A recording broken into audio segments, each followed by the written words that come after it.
किस्मत हमारी ही हाथों में होती है। तुम्हारे हाथों में नहीं होती, विधाता के हाथों में होती है। हमारे हाथ में तो बदल लेना भी, लेकिन नहीं, अवश्य में वो भोक्तव्यम कृतम कर्म शुभाशुभम।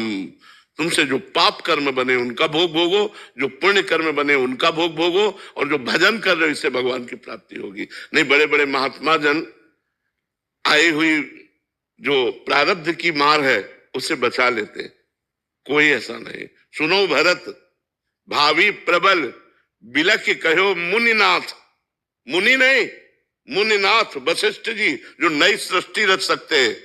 हानि लाभ जीवन मरण जस अपजस विधि हाथ, ये विधाता के हाथ में, ये अपने हाथ में नहीं है। अपने हाथ में राधा राधा राधा राधा रटो, और दुख सहने की ताकत और आगे बढ़ने की क्षमता ये भगवान के नाम से प्राप्त होती है, भगवान की प्राप्ति होती है।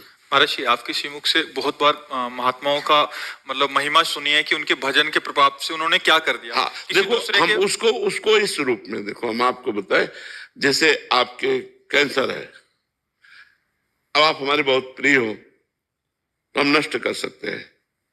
कैसे नष्ट कर सकते हैं कि कैंसर की पीड़ा हमने ले ली, तुम जान नहीं पाए, अब हमारे एक फोड़ा हुआ, अब वो साल भर दर्द करता रहा, भीषण पीड़ा रही, वो तुम्हारे पूरे जीवन के कैंसर का कष्ट भोग लिए, पता नहीं चला, ना आपको पता चला ना समाज को पता चला, और आपको लगा बाबा के जादूगरी ने ठीक कर दिया। असलियत में जो संत जन किए वो ये किए, बकाया इस पर तो हमें विश्वास ही नहीं कि छू और ऐसे, ये सब बातें अवश्य में जो भगवान ने कहा है, हम आपको सच्ची बात कहते हैं, किसी की क्षमता नहीं है।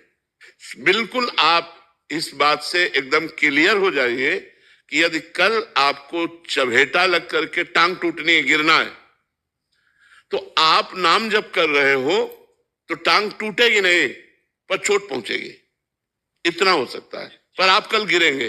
बचपन से बड़े बड़े महापुरुषों का संग किए हैं और महापुरुषों के शरीरों में पीड़ा देखी है, और जो इतने भजनानंदी के ऐसे छू ले तो तुम स्वस्थ हो जाओ, ऐसे महापुरुषों को कष्ट में देखा है।